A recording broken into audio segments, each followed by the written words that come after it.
अचानक रात को भारत के पड़ोसी देश में चीन की एंट्री। भारत को चकमा देकर भारत के पड़ोसी देश में घुसा चीन। भारत के खौफ से क्यों हुई अचानक चीन की भारत के पड़ोसी देश से मीटिंग। भारत के पड़ोसी देशों पर कब्जा करने की फिराक में चीन। आखिर भारत ने ऐसा क्या कर दिया जो देर रात को चीन ने मीटिंग तय की। भारत ने पड़ोसी देश में खेल दिया बड़ा खेल। दोस्तों, अक्सर चीन भारत को भारत के पड़ोसी देशों के सहारे घेरने की कोशिश करता है। इस चक्कर में कई बार तो भारत के पड़ोसी देश बर्बाद भी हुए हैं, जिसमें श्रीलंका ताजा उदाहरण निकलकर सामने आता है। अब नेपाल और बांग्लादेश जैसे देशों की चीन ने लिस्ट बना रखी है।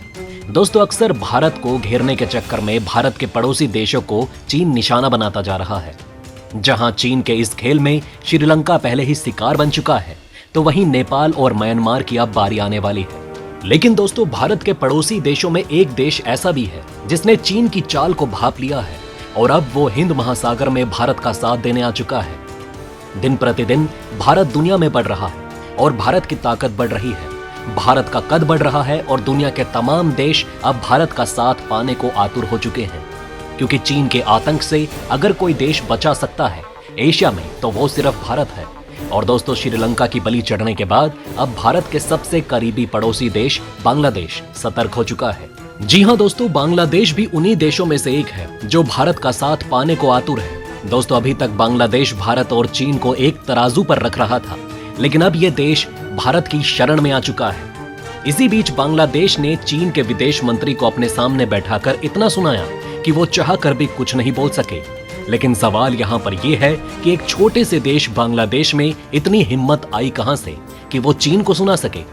दोस्तों, ये तो चीन की पुरानी आदत रही है, खासकर बांग्लादेश के संदर्भ में, जहां पर चीन के विदेश मंत्री अचानक से ही बांग्लादेश की यात्रा पर आ जाते थे, जिसके बाद बांग्लादेश ने पूरी दुनिया के सामने चीन के भर भर कर बेइज्जती की। और दोस्तों, एक बार फिर ऐसा ही हुआ और एक बार फिर से दोबारा बांग्लादेश ने पूरी दुनिया के सामने चीन की इज्जत उतारी। दरअसल चीन के नए नवेले विदेश मंत्री किम गैंग 10 जनवरी को रात 2 बजे अचानक से बांग्लादेश पहुंच गए। उन्हें लगा था कि बांग्लादेश में उनका भव्य स्वागत होगा, लेकिन ऐसा हुआ नहीं। उनका स्वागत तो बांग्लादेशी विदेश मंत्री ने ऐसा किया कि किम गैंग इस प्रकरण को इतनी जल्दी भुला भी नहीं पाएंगे। बात शुरू होती है चीनी विदेश मंत्री किम गैंग अफ्रीका के दौरे से, जहां चीनी विदेश मंत्री किम गैंग अफ्रीकी दौरे पर जा रहे थे, लेकिन बीच में ही ढाका के शाहजलाल अंतर्राष्ट्रीय हवाई अड्डे पर उतर गए और बांग्लादेश के विदेश मंत्री AK अब्दुल मोमिन से बातचीत भी की। दोनों विदेश मंत्रियों के बीच लगभग 1 घंटे तक बातचीत चली और अंत में किम गैंग अपनी अफ्रीका यात्रा के लिए रवाना हो गए।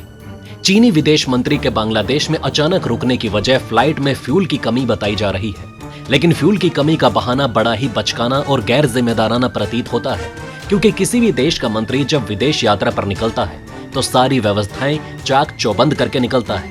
असल में इसके पीछे का कारण चीन की बौखलाहट है, जो कि भारत और बांग्लादेश की निकटता के कारण पैदा हो रही है। भारत ने वैश्विक स्तर पर जिस प्रकार पिछले 1 से 1.5 वर्षों में अपनी उपस्थिति दर्ज करवाई है, उसके कारण बांग्लादेश भारत के साथ अपनी निकटता बनाए रखना चाहता है, जबकि चीन बांग्लादेश को अपने पाले में रखना चाहता है। और यही कारण है कि चीन के प्रतिनिधि इन दिनों बांग्लादेश को लेकर प्रतिक्रियाएं देते दिख रहे हैं। दोस्तों, ये पहली बार नहीं है जब चीन के विदेश मंत्री ने बांग्लादेश में अचानक से एंट्री की हो।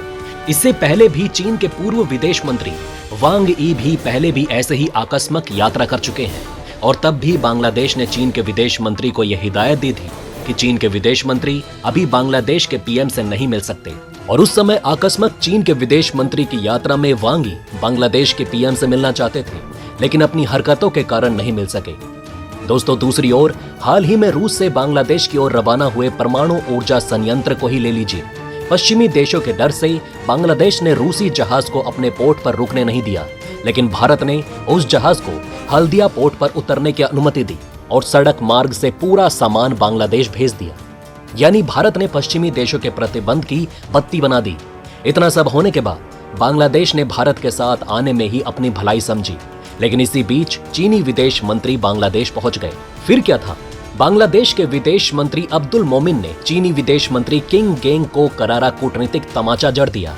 मोमिन ने चीनी विदेश मंत्री से शिकायत करते हुए कहा कि वर्ष 2016 में राष्ट्रपति शी जिनपिंग ने कई प्रकार के वादे किए थे, लेकिन 6 वर्षों के बाद भी पूरे नहीं हुए हैं। चीन ने अभी तक 98% बांग्लादेशी सामानों पर अतिरिक्त शुल्क और टैक्स हटाने के पिछले समझौते को भी लागू नहीं किया है। आप भी हैरान रह गए ना? होना ही था, क्योंकि बांग्लादेश ने चीन को उसके पुराने वादों की याद दिलाते हुए उसके नए नवेले विदेश मंत्री को मीठे व्यंग बाणों से भेदने का काम आखिर किया ही है। दोस्तों, सवाल यहां पर यह उठता है कि बांग्लादेश में इतना आत्मविश्वास आया कैसे? तो दोस्तों, भारत और बांग्लादेश के संबंध हमेशा से ही अच्छे रहे हैं, लेकिन पिछले कुछ समय से भारत ने अपनी छवि को जिस प्रकार वैश्विक स्तर पर मजबूती प्रदान करते हुए अपने पड़ोसियों की मदद की है और अभी भी मदद कर रहा है, पश्चिमी देशों को आंख दिखा रहा है, यही ताकत भारत के पड़ोसियों को भी अपने साथ लेकर आ रही है। बांग्लादेश के सर पर भारत का हाथ। दोस्तों, यह स्पष्ट रूप से कहा जा सकता है कि बांग्लादेश ने भारत की ताकत पर ही चीन के सामने इतनी स्पष्टता और मुखरता से अपनी बात रखी। ज्ञात हो कि बांग्लादेश शुरुआत में भारत और चीन दोनों देशों के साथ अपने संबंधों को बरकरार बनाए रखना चाहता था, लेकिन जैसे जैसे डेप्थ ट्रैप पॉलिसी, कोरोना और तमाम चीजों को लेकर चीन का काला चेहरा सामने आया तो सभी चौकन्ना हो गए।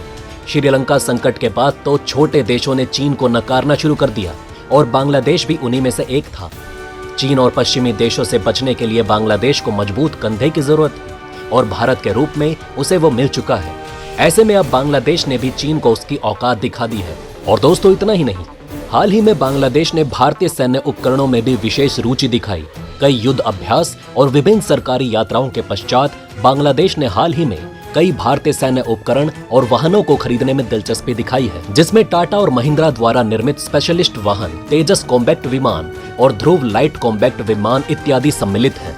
लेकिन सवाल ये उठता है कि बांग्लादेश ने अचानक से भारतीय विमानों और सैन्य उपकरणों में इतनी रुचि क्यों दिखाई है? इससे भारत को क्या लाभ होगा? इस निर्णय से भारत के लिए क्या फायदा होगा? तो दोस्तों, इससे भारत एक तीर से दो निशाने लगाएगा। पहला तो ये कि भारत की क्षेत्रीय उपस्थिति बढ़ेगी, विशेषकर बंगाल की खाड़ी में। वहीं दूसरी तरफ चीन का बांग्लादेश और बंगाल की खाड़ी पर प्रभाव कम होगा, जो कि इस समय चीन के लिए किसी आघात से कम नहीं। दोस्तों, अब सोचने वाली बात यह है कि यह सब इतनी जल्दी कैसे हुआ? तो दोस्तों, हाल ही में कुछ समय पूर्व बांग्लादेश के वायुसेना प्रमुख शेख अब्दुल हनन ने भारत की यात्रा की थी, जिसमें उन्होंने बांग्लादेश के उपर्युक्त सैन्य उपकरण और विमानों का निरीक्षण भी किया। आपको बता दें कि भारत ने सैन्य खरीद हेतु बांग्लादेश को कुछ महीने पहले $500 मिलियन की लाइन ऑफ क्रेडिट भी दिया था, जिसको एक्सटेंड कर दिया गया था, जिससे बांग्लादेश अपने सैन्य सशक्तिकरण पर पूरा समर्पण दे सके। इसके अतिरिक्त बांग्लादेशी वायुसेना प्रमुख ने भारत का आभार जताते हुए कहा कि कैसे भारत और बांग्लादेश की सैन्य साझेदारी उनके देश और बंगाल की खाड़ी क्षेत्र की सुरक्षा और समृद्धि के लिए महत्वपूर्ण है और वे सुनिश्चित करेंगे कि ये साझेदारी ऐसे ही जारी रहे।